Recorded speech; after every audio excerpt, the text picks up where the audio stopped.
All right, this is Patrick Freeze, and I am speaking with Misty Whistle about her individual professional development plan for the year.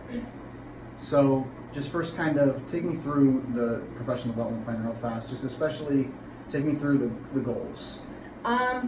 Well, as you and I discussed earlier, my goal was primarily, especially for my students that all have struggle with reading and writing, and with their IEPs, I just wanted to make sure that all of my kids would be able to increase their writing skills. One, in the classroom, but two, with our assessment that we utilize school-wide with the MAP testing. Okay. And why did you decide that was important as opposed to, say, reading fluency or math or anything else? Well, I primarily, for me, I teach English. I teach off of our general education teacher, and I noticed that all of our students, they struggle with reading and writing. They don't like reading, they don't like writing. And so if, this is something that we work on, through utilizing games and different activities, then I can make it, I guess, bearable for them, but it's doable.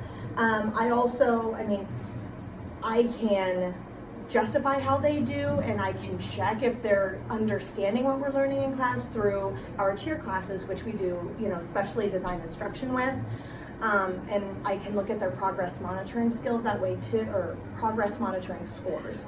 And so that's how I am deciding this. Plus, I can tell that all of my kids are significantly below grade level in both of these areas. And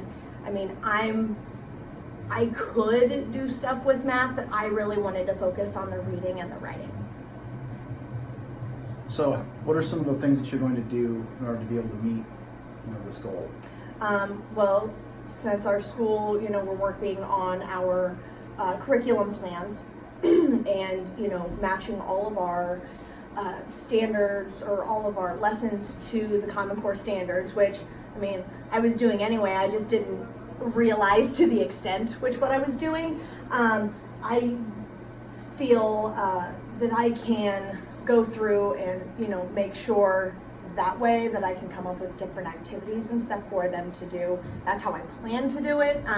We utilize daily writing every single day, and we're working on correcting paragraphs. It's not just, oh, what's wrong with this sentence? Because I noticed, through their writing, that they struggle with going back and editing their work. They just say, oh, yep, it's done, when you have multiple things that are incorrect with it. And so that's why I'm trying different ways to teach them without them realizing I'm teaching them. If that made sense. Mm-hmm. Okay.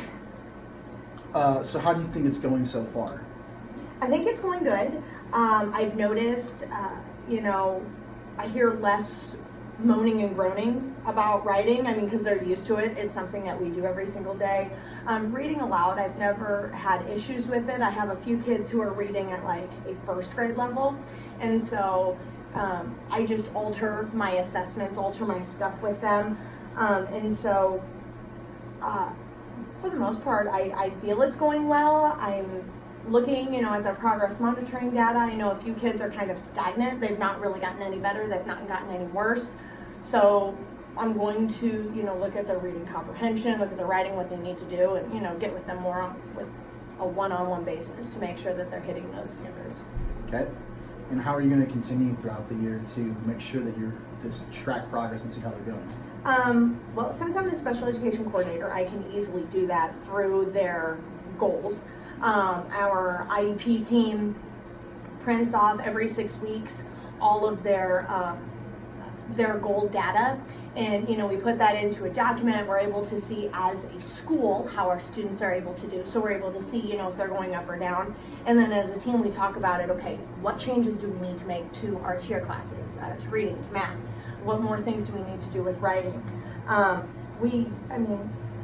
know that in general I can use my daily lessons and stuff with them to track that progress monitoring. We get together as departments, or as a department with education, and we're collaborating constantly to making sure that we're hitting all of those different standards, and that we're bouncing those ideas. Hey, this didn't work for me. What worked for you? To make sure, because the common goal is that our kids are getting something out of being here.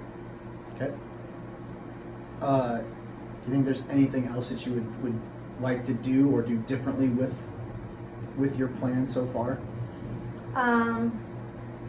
Honestly, I'm not sure. I want to see where the data lies at the end to see if there's stuff that I need to change. I mean, we get those hiccups every once in a while, and we have to change instruction in the moment.